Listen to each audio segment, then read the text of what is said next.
vamos a hablar sobre un tema importante que a veces un poco no es tomado en cuenta, una población bastante vulnerable, pero bastante frecuente en nuestras consultas en atención primaria. Ya, estamos hablando de los adultos mayores. Vamos a hablar de deterioro cognitivo en general leve y demencia y depresión y un poco de lo que es delirium.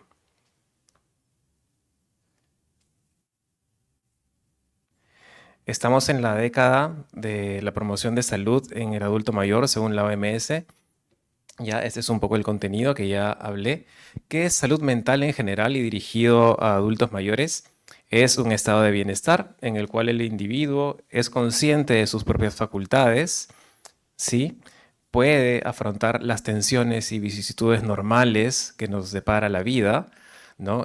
Tiene un trabajo, ¿no? Es capaz de trabajar de forma productiva y fructífera y esta contribuye a nuestra comunidad y sociedad. Acá vemos una abuelita en Huánuco, en una foto tomada en el 2009, con aparente buena salud mental. Los derechos humanos de los adultos mayores son 27, según la OMS. Eso está en la página web, lo pueden ver. Y otra recomendación, de repente si están un poco atrás y quieren ver mejor los gráficos, pueden sentarse un poco más adelante porque hay algunos gráficos y cuadros un poco pequeños. Entonces tenemos derecho a la salud, a la igualdad, ¿no? A la vivienda y obviamente el incumplimiento de estos derechos humanos nos va a dar como factores de riesgo para sufrir algunos temas de salud mental. Vemos aquí a nuestro adulto mayor que comenta, ¿no? Hemos logrado, ¿no?, alargar la expectativa de vida. Estamos obsesionados, ¿no?, con el avance científico de tener muchos más años de vida, de durar todo lo que podamos. Pero la expectativa de calidad de vida también se equipara a esos años. Es una pregunta que por ahí nos podemos hacer. Algunos datos actuales. Sí, hay actualmente un envejecimiento demográfico, esto ya es conocido, esto ya lo sabemos, y está dado porque hay un aumento de la esperanza de vida, vivimos más años cada vez, y porque hay una baja natalidad en países europeos y un poco en Latinoamérica se está viendo esa tendencia de no tener hijos, ¿no? Que mejor estamos como cónyuges y bueno, hijos para qué me complico la vida, ¿no? Entonces es por eso que la población es un poco más adulto mayor cada vez. Al 2030, una de cada 6 personas va a ser adulta mayor. Actualmente somos una de cada 8 personas son adultas mayores. La soledad y el aislamiento es como clave para el padecimiento de trastornos de salud mental. Una de cada 6 personas adultas mayores sufre un trastorno de salud mental. Es una cifra considerable. Sufre maltratos, esto es bastante importante, y más que todo perpetrados por los cuidadores y familiares. ¿Ya? Y más o menos un 15% de adultos mayores tiene un trastorno de salud mental. Vemos acá una curva que más o menos desde el año 2020, exponencialmente en pacientes o en personas mayores de 65 años, la población ha ido en aumento. Factores biopsicosociales para padecimientos de salud mental. Por eso hablamos de que es una población vulnerable. Hay un envejecimiento celular normal, hay una atrofia, ¿no?, cerebral, ya hay una condición, un deterioro de la condición física, cognitiva, sexual, lo cual la persona es consciente de ello y puede un poco ser factor de riesgo de depresiones, ansiedades y incluso psicológicamente, el adulto mayor un poco está supeditado a duelos, pérdidas frecuentes, familiares, cónyuge, vecinos, ¿no? Y esto también repercute algunos trastornos adaptativos. ¿Ya? Hay una pérdida de propósito cuando hay una jubilación, cuando ya dejamos de trabajar. Ya un poco la persona se siente o tiene un sentimiento de cierta inutilidad. Maltrato, como dije, aislamiento, soledad, el nido vacío, este fenómeno donde los cónyuges adultos mayores ya se quedan solos en casa porque los hijos ya se independizaron, ¿verdad? Aislamiento, el abandono social, el edadismo. ¿Saben qué es edadismo? Bueno, edadismo es esta discriminación por edad, ya sean adultos mayores o sean muy niños.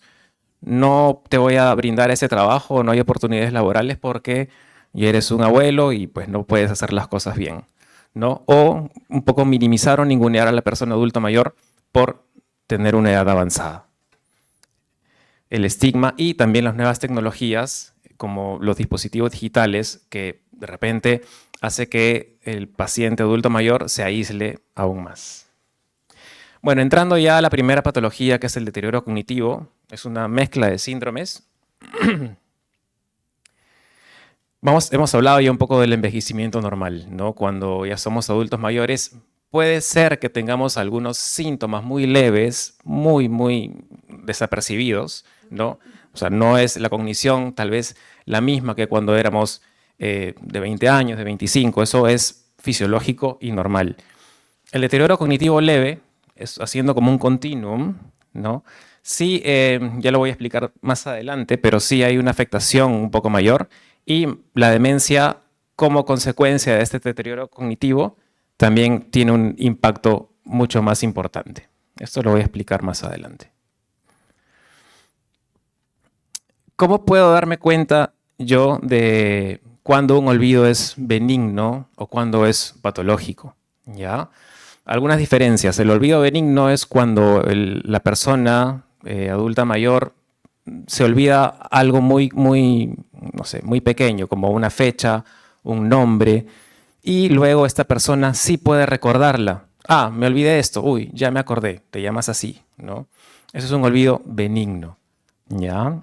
Usualmente, el paciente adulto mayor con un olvido benigno fisiológico puede ir a la consulta motivado por él mismo, a diferencia del olvido patológico, que casi siempre los familiares son quienes llevan al paciente, ¿sí? En el olvido patológico, la persona no llega después a recordar lo olvidado, ¿ya? Y obviamente en un olvido patológico, la función intelectual general impresiona como disminuida, a diferencia del benigno. Este dato es importante. 70% de adultos mayores tienen olvidos, ¿ya? Pero no todo es patológico. De este 70%, 60% son benignos, son normales. De ese 70%, el 20% son consecuencia de una depresión o ansiedad, porque en depresión y ansiedad hay una mengua, hay una baja del intelecto y de la memoria y de la atención. Eso, cuando se corrige, bueno, se normaliza. Y si de este 70%, el 20% es patológico, estamos dentro de síndromes demenciales. ¿Ya? Importante.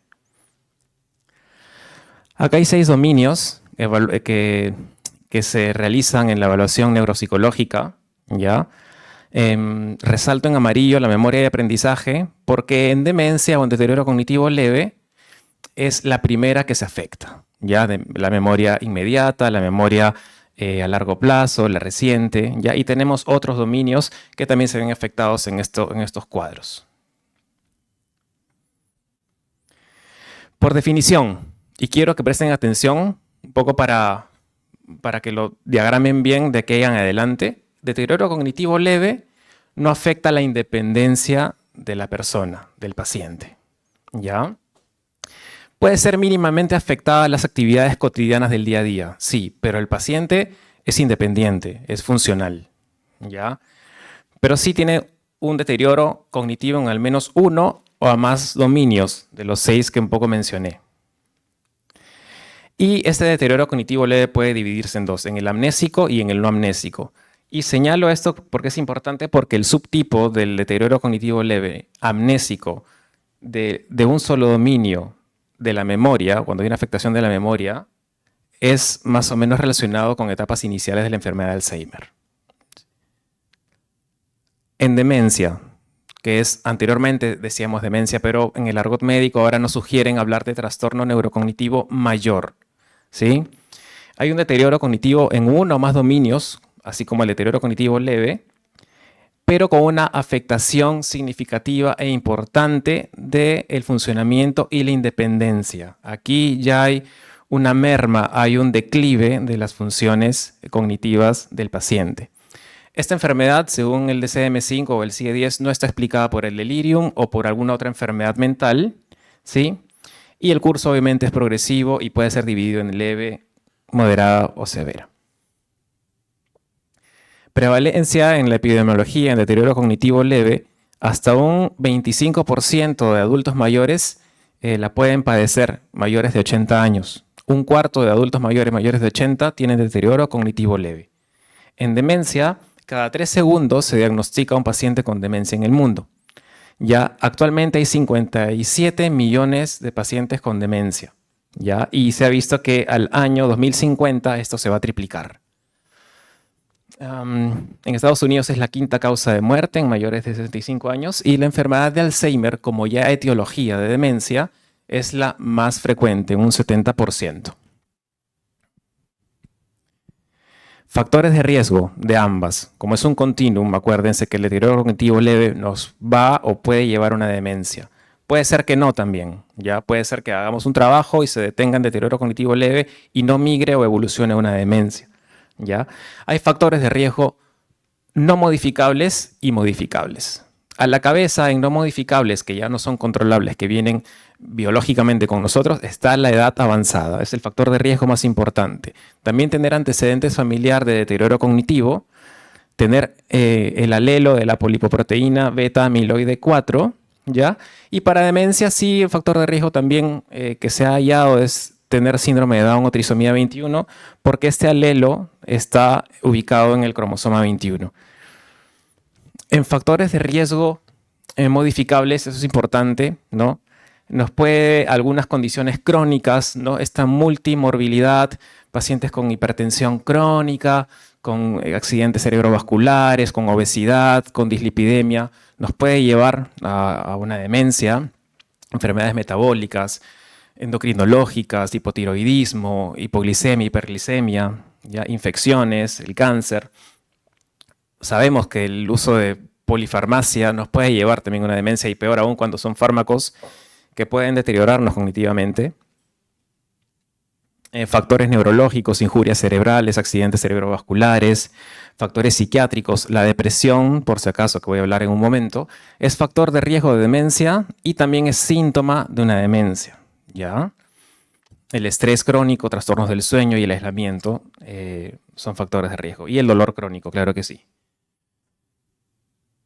Ahora quiero que se graben bien esta publicación de Lancet en el 2024, que es muy importante para la prevención y promoción de la salud. Lancet, esta es la tercera edición que fue sacada en el 2024. La primera fue en el 2017, la segunda fue en el 2020 y habla y recopila algunos factores de riesgo modificables, ¿ya? Esto es importante porque en el 2017 habían 10 factores de riesgo, en el 2020 habían 12 y ahora hay 14. Y nos habla de que hay 14 factores de riesgo modificables que son responsables en un 45% de responsabilidad para hacer una demencia. Y eso es un valor alto. Es un valor alto que podemos modificar en el transcurso de la vida. En la edad temprana tenemos una baja educación como factor de riesgo modificable. Después, en la edad más o menos joven, tenemos a la pérdida de audición, este nuevo que es el colesterol LDL alto, depresión, traumatismo encefalocraneano, inactividad física, diabetes, fumar, hipertensión, obesidad y excesos de alcohol son factores de riesgo modificables. Y en la edad adulta mayor, cuando hay un aislamiento social, cuando hay una contaminación del aire y cuando hay una pérdida de visión, también son factores que se añaden a que yo pueda hacer una demencia. Entonces, mucho cuidado y ojo, no solo para nuestros pacientes, sino para nosotros y para nuestros familiares, ¿ya? Bueno, etiológicamente, nosológicamente hablando, en deterioro cognitivo leve pueden existir ya, ¿no? Las enfermedades que causan una demencia, como fase prodrómica. Ya, por ejemplo, la enfermedad de Alzheimer, que dije que es la responsable en mayor medida de las demencias, demencia frontotemporal por cuerpos de Lewy, etc., pueden estar ya como cocinándose en el deterioro cognitivo leve, ¿ya? Obviamente la etiología de algunos factores de riesgo modificables y no modificables. Vemos aquí, ¿no?, un cerebro como dentro de la enfermedad de Alzheimer, pero en el cuadro de deterioro cognitivo leve hay una afectación inicial hipocampal. Luego esta evoluciona a una afectación más generalizada, ya en una demencia grave, dentro de la enfermedad del Alzheimer. Clínicamente, el diagnóstico de las dos es clínico, por si acaso, ¿ya? Se hace una anamnesis mixta, nunca con el paciente solo, obviamente, ¿ya? Siempre la información de los familiares es importante, ¿ya? Demencia tipo Alzheimer es un diagnóstico de exclusión también, ¿ya? Podrían presentarse, más allá de estos síntomas cognitivos, algunos síntomas psiquiátricos también, como dije, como depresión, ansiedad, trastornos del sueño, hasta en un 80%. El inicio es insidioso, curso progresivo. La funcionalidad y la independencia, tenemos que distinguirla, acuérdense, en deterioro cognitivo leve, hay independencia del paciente, es funcional, pero en demencia ya no. Ya esto hace más o menos el diagnóstico o la diferenciación.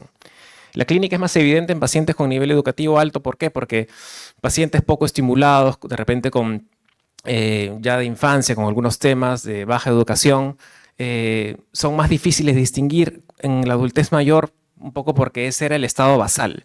Pero cuando un paciente es funcional, tiene algún cargo importante o ha trabajado bien, ¿no? Cuando ya empieza una demencia es más fácil ver ese quiebre, ¿sí? En demencia hay 4 tipos de síntomas, los cognitivos y los funcionales. Los cognitivos los voy a hablar en un ratito, los funcionales son estos, por ejemplo, de compras, trámites, el conducir, alimentarse, el vestirse, ya la higiene propia. Y luego, un poco más adelante, en fases más o menos moderadas a severas, van a haber síntomas neuropsiquiátricos, ¿no? Neurológicos como la postración, espasticidad, ¿no? Algunos reflejos primitivos, hipertonía, y algunos síntomas psiquiátricos que voy a comentar. Esta es pregunta de examen en muchas evaluaciones que tenemos en la carrera médica, colegas. Histológicamente, anatomopatológicamente, ¿qué se ve en la enfermedad de Alzheimer? Ya un poco hablando de esta entidad. Hay placas neuríticas de proteína amiloide, ya en el corte histológico. Hay unos ovillos neurofibrilares y la proteína tau. Y en macro, que se ve una atrofia generalizada del cerebro, ¿no? Y en un corte sagital se ven también un ensanchamiento o dilatación de los ventrículos. Clínicamente, cognitivamente, eso es un poco un resumen, ¿no? De las 5A como una mnemotecnia para la enfermedad de Alzheimer, ya que es la amnesia, que es esta pérdida o disfunción de la memoria, ya sea parcial o total. Hay una agnosia, que es la incapacidad para reconocer o identificar información. La apraxia, que es una incapacidad para ejecutar movimientos ya coordinados. Afasia es para incapacidad de comunicarnos o comunicar alguna información. Y la anomia es la incapacidad para nombrar algunos objetos. ¿Ya? Entonces es algo que podemos evaluarlo y ver en nuestras consultas, por favor, colegas. Síntomas psiquiátricos. Así es, a la cabeza tenemos apatía, agitación, delirios, alucinaciones, irritabilidad, abulia. Como dije, puede haber depresión, puede haber ansiedad, ¿ya? Y esto, por ejemplo, en hasta 50% de pacientes con demencia de que vemos de manera ambulatoria, pueden haber estos síntomas psiquiátricos.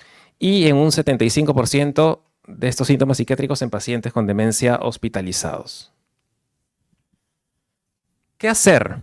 ¿Cómo detectar en primer nivel de atención? Primero, como dije, la anamnesis. Un examen físico más o menos específico en cuanto a lo neurológico. Claro, no vamos a hacer el examen neurológico de 30 minutos, pero sí dirigido a nuestro examen físico, por favor. Ya, descartar siempre otras patologías que puedan explicarme, alguna patología aguda, algún ictus, algo distinto que haya cambiado de manera aguda el comportamiento o cognición del paciente. Exámenes auxiliares de cajón, sí o sí, un hemograma, perfil tiroideo, glucosa, urea, creatinina, todo lo basal para descartar algún problema metabólico endocrinológico, ¿ya? Si hay algún riesgo cardiovascular en el paciente con demencia o con deterioro, pedir un EKG, ¿ya? Y los test cognitivos, que los voy a mencionar, ¿no? Y test de valoración funcional. Entonces, en nuestro centro de salud, en primer nivel, podemos hacer un acercamiento diagnóstico importante, que es clínico, como dije, y con la objetivación con algunas pruebas cognitivas. Ya lo conocen, el Mini-Mental tiene una buena especificidad, no tan buena sensibilidad. Nos demoramos máximo 10 minutos en hacer. Entonces, cuando venga un paciente que viene solo o que viene traído por familiares con una queja subjetiva de una mengua en sus funciones cognitivas, tenemos que realizar un test sí o sí. No a todos los adultos mayores, pero sí a aquel que viene a la consulta con un problema cognitivo o de memoria. Este es el MoCA, es un poco más sensible que el Mini-Mental, pero es un poco, puede tardar un poco más en elaborarse. ¿Ya? El test de funcionalidad del índice de CATS, esto nos va a reflejar o evidenciar sobre algunas actividades básicas de la vida diaria, como no sé, el bañarse, el vestirse, ¿no? Movilizarse, el control de esfínteres, la alimentación. Y el que va a ser un poco más específico para actividades instrumentales de la vida diaria es la escala de Lawton y Brody, ¿ya?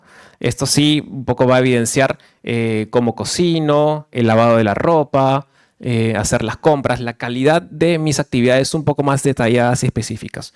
Con un Mini-Mental y con uno de estos dos, me tomaría 15 minutos en hacerlos. Ya nos estamos acercando bastante al diagnóstico. Entonces, es importante que cuando un paciente con queja cognitiva, realizar este tipo de pruebas, más allá de la anamnesis y del examen en la exploración física. Diagnóstico diferencial lo voy a hablar en un momento. Delirium. A veces pensamos que demencia y delirium es lo mismo, ¿no? Delirium es un cuadro agudo, ¿ya? Que se da bastante prevalente en pacientes posoperados, pacientes hospitalizados. Cirugías importantes pueden tener este cuadro de delirium. Las causas son multifactoriales, pueden ser medicamentosas, quirúrgicas, infecciosas, metabólicas, por dolor, por infecciones, por constipación. ¿Ya? Y también puede estar en un cuadro de demencia añadirse un cuadro de delirium. La clínica. ¿Cómo diferencio una demencia que es una patología progresiva, crónica, ¿no? De un inicio insidioso? Esta no. El delirium es un inicio agudo, ¿ya? Con alteración de la conciencia. El paciente con demencia, con enfermedad de Alzheimer, no tiene alterada la conciencia, está despierta. Obviamente, las funciones cognitivas están afectadas, pero ahí está despierto, puede estar un poco somnoliento, pero aquí sí hay un cambio agudo del estado de conciencia. ¿Ya? Esto, por favor, grábenselo.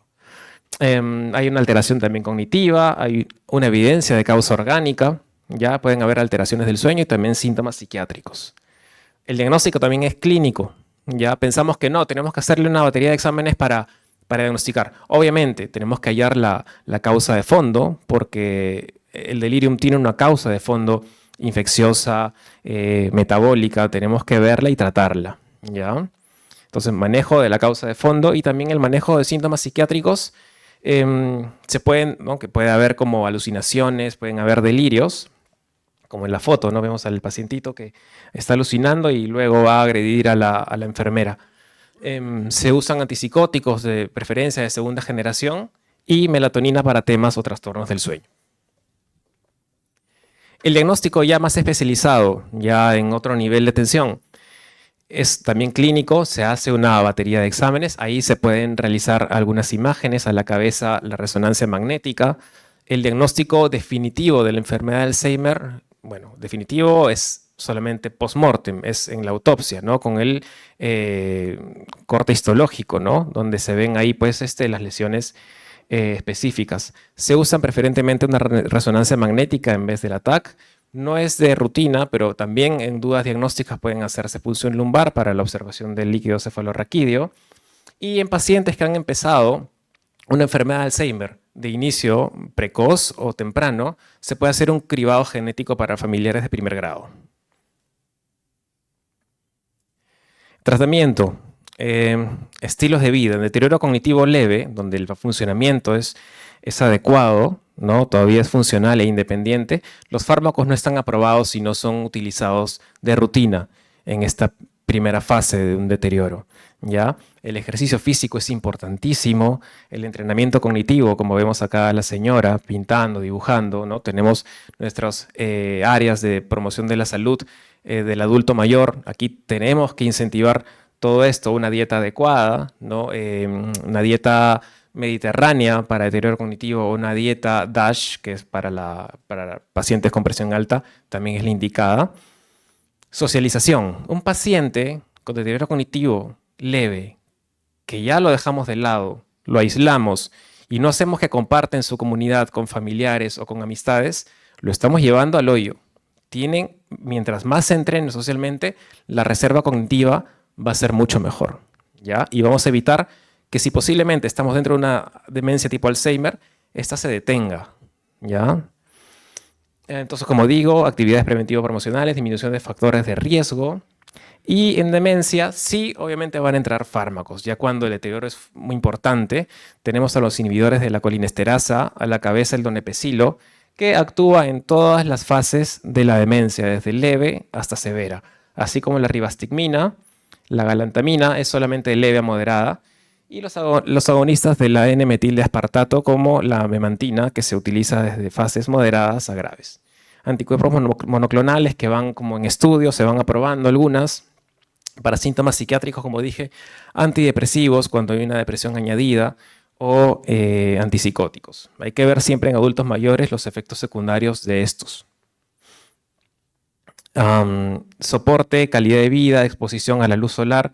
Y claro, a veces decimos, no, el paciente con demencia ya está, pues hay que dejarlo ahí como una plantita que esté en su mueble. No, también el paciente con demencia leve a moderada puede hacer ejercicios, entrenamiento de ejercicios aeróbicos, ¿ya?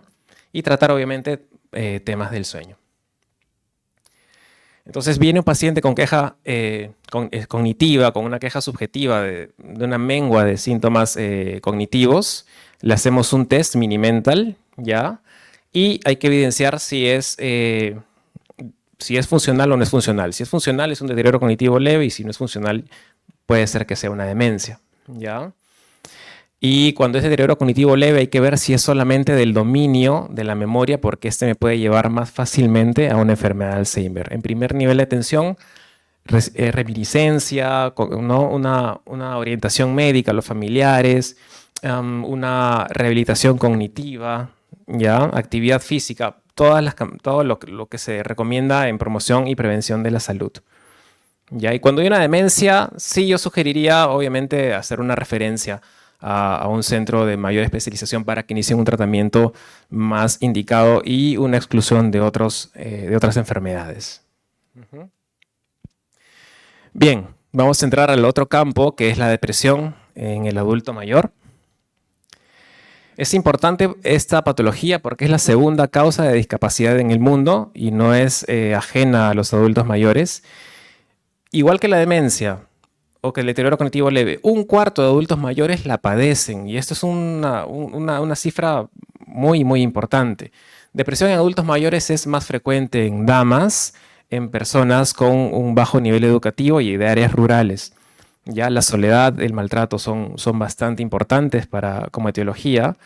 Y también puede compartirse la depresión con enfermedades comórbidas, ¿no? Como físicas, quejas somáticas, problemas cardiovasculares, ¿ya? Y la depresión es el factor de riesgo más importante para el suicidio y para la demencia, ¿ya? Entonces, al final todo se relaciona un poco. Hay mucha etiología en la depresión. Nosotros, los psiquiatras, manejamos la hipótesis serotoninérgica. Ya hay un déficit o una hipoactividad de neurotransmisores serotoninérgicos. Hay pues también añadidos algunos rasgos de personalidad, una inflexibilidad cognitiva. Hay obviamente en los adultos mayores acontecimientos estresantes como los duelos que pueden empeorar alguna depresión o que pueden ser factores etiológicos, ¿no? O sea, habíamos hablado de que los adultos mayores están expuestos a pérdidas como sistematizadas, sostenidas, ¿no? De familiares, de vecinos, ¿no? El estrés crónico y el aislamiento, el nivel socioeconómico bajo también es una etiología, factor de riesgo. Ayer sé que han expuesto ya depresión, no me quiero un poco explayar en esto, pero básicamente para depresión mayor son 5 síntomas de estos 9. A la cabeza tienen que haber 2 de estos importantes, que es la tristeza o ánimo bajo o la apatía. Pero pongo en rojo a la apatía, ¿por qué? Porque adultos mayores no vienen tanto señalando una tristeza, no vienen llorando, es distinto de la población más joven. Vienen más con apatía o con pérdida de interés, con baja energía, ¿ya? Am, ¿Qué más? Hay una disfunción ejecutiva, una disfunción cognitiva, hay un empeoramiento de la memoria, de la atención, de la concentración. Y por eso que algún paciente que viene al centro de salud con pérdida de un poco de memoria, que baja, ah, no, señor, ya es la edad, es así, es normal. No, hay que descartar siempre en adulto mayor una depresión, ¿ya? Porque vienen muy frecuentemente con disfunción ejecutiva. Y obviamente cuando hay una ideación suicida ya estamos hablando de casos graves. Algunas particularidades de los adultos mayores es que lamentablemente tienen mayores comorbilidades médicas. Hay uso de polifarmacia. Polifarmacia es uso de 5 fármacos a más, ya de cualquier sistema que estén tomando. Hay una disminución del metabolismo hepático. Hay mayor vulnerabilidad para efectos secundarios de los fármacos. Deterioro cognitivo preexistente. Muchas personas llegan ya con depresión, pero ya habiendo empezado un deterioro cognitivo leve antes, ¿no? Y como dije, hay una expresión de la tristeza disminuida, pueden venir con mayor irritabilidad, pueden venir con mayor deterioro cognitivo que personas jóvenes, con más quejas físicas somáticas, ¿no? El paciente que viene, doctor, me duele la barriguita, me duele un poco la cabeza, tengo cefalea, constipación. En adultos mayores siempre un descarte de una depresión. Este es el PHQ-9 que se hace para personas de 18 a menos de 65 años, ¿no? Esto se hace en un cribado en primer nivel de atención para depresión. Pero nosotros vamos a manejar y tenemos que manejar a todos nuestros adultos mayores que vienen en la primera consulta, sugerencia de hacer este test que se hace en 5 minutos, que es el GDS-15. ¿Ya? Normalmente, originalmente es de 30, pero lo hemos abreviado a 15 para que sea un poco más sencillo. Más de 5 puntos ya es un paciente positivo. Y lo bueno que esto me lo puede dividir en depresión leve, en moderada y severa. Diagnóstico diferencial es importante, ¿ya? Como dije, pacientes adultos mayores están expuestos a duelos, a pérdidas. No es lo mismo una depresión que un duelo, ahorita lo voy a explicar. Demencias, enfermedades neurológicas, Parkinson, ya accidentes cerebrovasculares, endocrinológicas. A veces ocurre, ¿no? Entre psiquiatras y médicos de primer nivel, damos tratamiento de depresión a pacientes que no le hemos tomado un perfil tiroideo. O sea, un paciente que viene con hipotiroidismo asemeja a una depresión. Entonces, antes de un adulto mayor, también darle un tratamiento y decir que es una depresión, tengo que hacer cierta dosaje de algunas sustancias, ¿no? Perfil tiroideo, entre otras. ¿Ya? Porque, claro, si hablamos de una depresión por hipotiroidismo, no es una depresión mayor, es una depresión secundaria al hipotiroidismo. Y la cantidad de fármacos que pueden dar síntomas depresivos es bastante amplia. La diferencia de una demencia con una depresión es que, como dije, la demencia va a ser un poco más global este deterioro, esta alteración cognitiva. Ya en depresión es parcial. Ya en demencia, esta depresión no mejora con antidepresivos, incluso puede empeorar. En depresión mayor sí mejora. Ya. Y bueno, el paciente con depresión viene más con más tristeza, viene con un poco de culpa, con anedonia. En demencia es un poco más apático, un poco más con aplanamiento afectivo. En duelo, la diferencia entre una depresión y un duelo es que en verdad en el duelo está obviamente precedido por un factor estresante, por una pérdida. Obviamente hay un cortejo anímico, hay una afectación emocional, pero siempre está potenciada por algún suceso, ¿ya? Hay pena, hay culpa, puede haber incluso alucinosis con la persona fallecida, ¿ya? Pero sí chequear de repente si es que este duelo se complica o se cronifica a más de 6 meses. Si es que en verdad después del evento estresor, después de 6 meses dura un poco este cuadro, habría que hacer una referencia, ¿no? Un poco replantear el diagnóstico y, ¿por qué no? Estamos frente ya a una depresión. Una pareja de ancianos se suicida para no ser una carga para su familia. Anciano se quita la vida por su mal estado de salud. Esto, pues creo rápidamente llama a la reflexión, ¿verdad? El suicidio, lamentablemente en adultos mayores, es algo que tenemos que verlo, que tenemos que hablarlo e identificarlo. ¿Por qué? Porque es la población de todos los grupos etarios que más letalidad tiene, ¿no?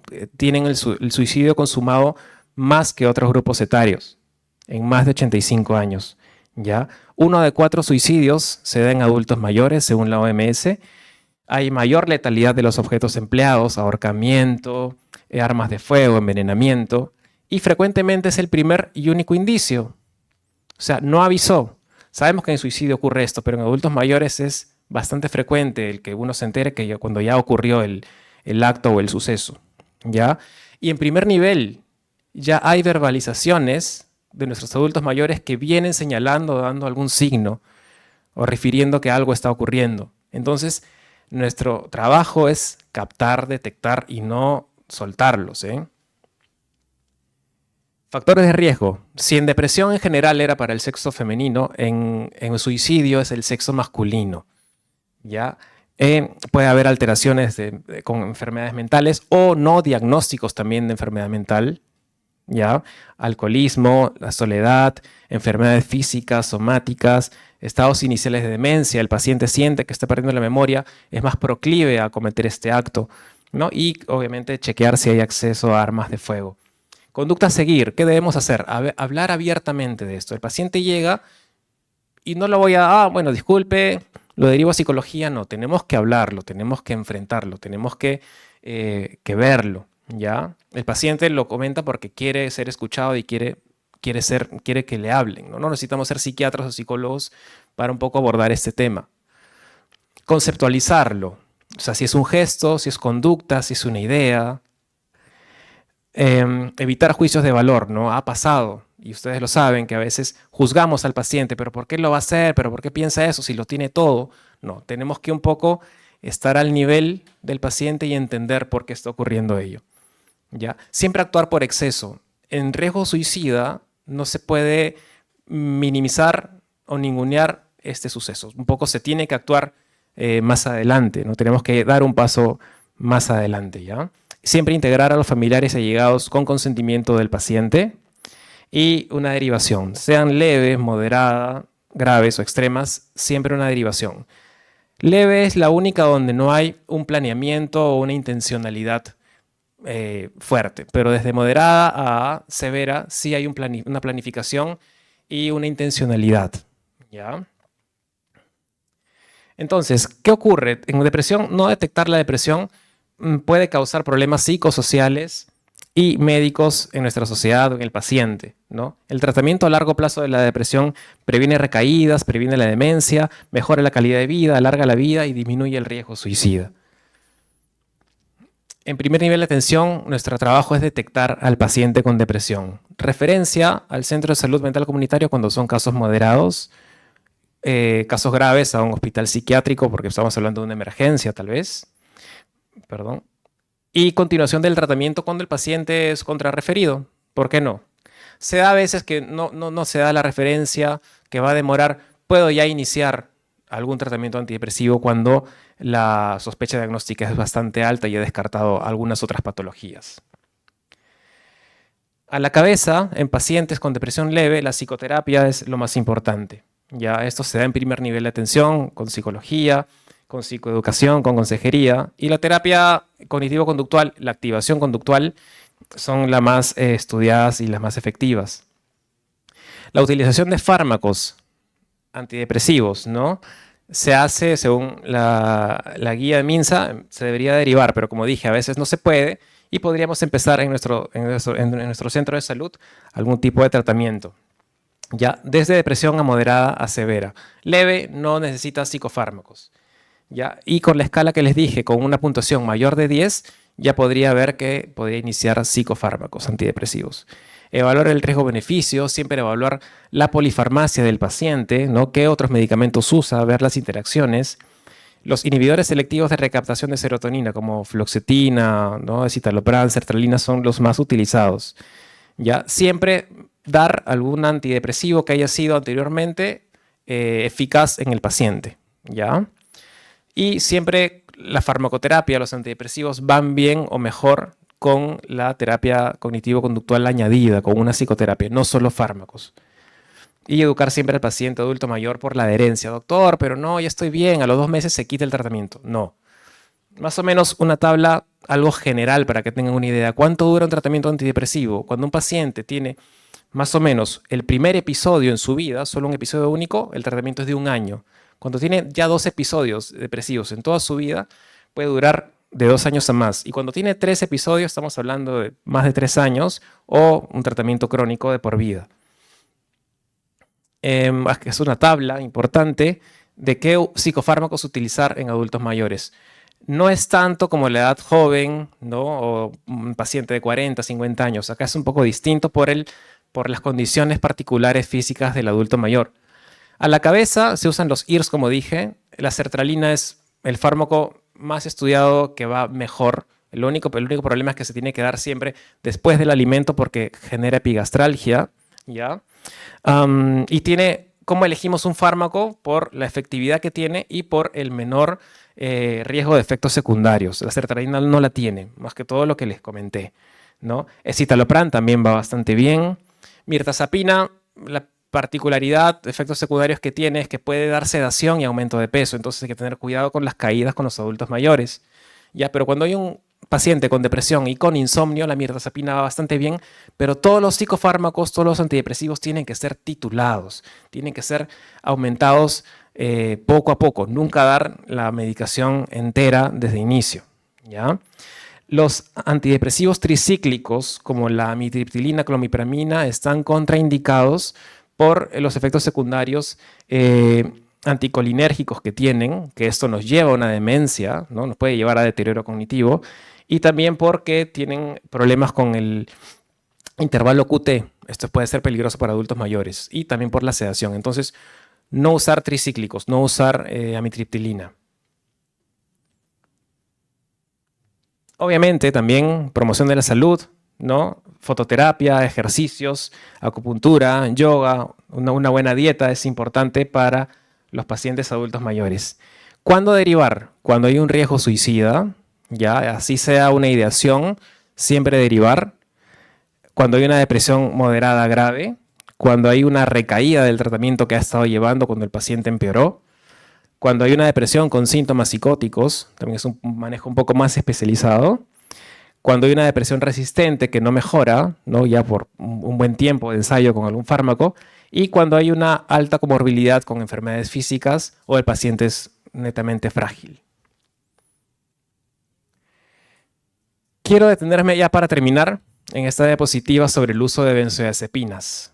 Sabemos que es uno de los fármacos más utilizados que en primer nivel se dan, los psiquiatras lo damos, geriatras, neurólogos, todas las especialidades, medicina general, familia, todos las recetamos, ¿no? En adultos mayores esto tiene que cambiar y es importante señalarlo, ¿ya? ¿Por qué? Bueno, normalmente lo usamos en la población en general para insomnio, ¿ya? En insomnio en adultos mayores no está justificado el uso, es mayor el riesgo del uso. En ansiedades se utilizan, ¿no? El paciente viene con un dolor, con un poco de estrés, toma tu clonazepam y chao, nos vemos. No, esto ya se está estudiando que no se debería de realizar. Obviamente se utiliza para convulsiones, ¿no? Para anestésicos, pero en adultos mayores esto cambia. Esto está bastante restringido. No hay que dar de entrada benzodiazepinas en adultos mayores. ¿Por qué? Por el riesgo de dependencia. Dependencia es básicamente el paciente, pues se le da, ¿no? Hoy día le doy el inicio clonazepam de 0.5 y el paciente puede venir después de 6 meses tomando hasta 5 miligramos, ¿no? Esto es por los factores de tolerancia y abstinencia. Doctorcito, pero lo subí porque cuando lo quitaba me ponía más ansiosa, más nervioso. Esa es la abstinencia, ¿no? Y obviamente el paciente ha ido aumentando la dosis porque el efecto de tolerancia hace que la dosis inicial tomada ya no se vea, ya no se sienta con las tomas posteriores, ¿no? Entonces como que el cuerpo se hace más tolerante. Entonces en adultos mayores la dependencia es bastante frecuente. No me acuerdo el dato, pero había un estudio que creo que en un 30% de adultos en una zona de Estados Unidos tomaba benzodiazepinas. Y eso es mucho. ¿Por qué? Porque conlleva también al riesgo de caídas, fracturas de cadera. La fractura de cadera a un paciente adulto mayor, 1/3 fallece en el primer año post-caída. Entonces, las benzodiazepinas, el paciente que está tomando benzodiazepinas, clonazepam, alprazolam, que se levanta a miccionar en la madrugada, como está con el efecto sedativo, se cae, se golpea y chao. Por deterioro cognitivo. Anteriormente se decía, doctor, sí estoy tomando clonazepam, estoy mal de la memoria, yo sé que me afecta un poco. No, señor, el médico no le dice, no, pero ya cuando deje de tomar el clonazepam ya va a recuperar la memoria. No, ya hay estudios que en un 30% de uso de benzodiazepinas y afectación cognitiva ya es irreversible. Y como dije también, las benzodiazepinas es un factor de riesgo para demencia. Entonces hay que tener cuidado, no se utilizan. Nuestro trabajo en primer nivel es ver si un paciente está tomando por más de 2 meses benzodiazepinas, quitárselas. Es importante. No, o sea, al darle la receta nuevamente estamos siendo víctimas de algo. Entonces tenemos que más bien desprescribírselas. Y obviamente el fallecimiento, ¿no? Ya sea por, como dije, por fractura de cadera, por sobredosis. Tuve un caso que un poco culminó. Aparentemente hubo un fallecimiento de una señora adulta mayor en su cocina, en la madrugada, usuaria de benzodiazepinas, usuaria pesada de benzodiazepinas, tomaba como 10 miligramos a escondidas, obviamente, de clonazepam. Y bueno, se le encontró fallecida en su cocina, ¿no? Luego se le hizo la necropsia y ¿qué es lo que se vio? No había sido una sobredosis. Tenía un bolo de carne en su orofaringe. Había tenido un atragantamiento. Porque las benzodiazepinas también pues, disminuyen el reflejo deglutorio. Es un depresor del sistema nervioso, entonces hay que tener mucho cuidado con las benzodiazepinas. ¿Ya? Y bueno, a modo de conclusión, esta población es muy vulnerable, que está en aumento, como dije, y requiere entonces una demanda en salud que tenemos que satisfacer. En primer nivel de atención tenemos que detectar a los pacientes con estos tests, ¿no? De demencia, depresión. Tenemos que manejar casos leves, sí o sí, ¿por qué no también algunos moderados cuando en verdad es un cuadro más o menos que podemos manejar? La derivación en pacientes graves y complejos, sí darlas a centros de salud especializados. Tener en cuenta la superposición de síntomas y síndromes en adultos mayores que puede desafiarnos como retos diagnósticos. En pacientes con síntomas suicidas, hablar abiertamente del tema, evitar juicios, evaluar la derivación según sea el caso. Y en primer nivel de atención, las actividades preventivo-promocionales para depresión y demencia son actividades indispensables para la recuperación del paciente. Bueno, gracias. Eso es todo.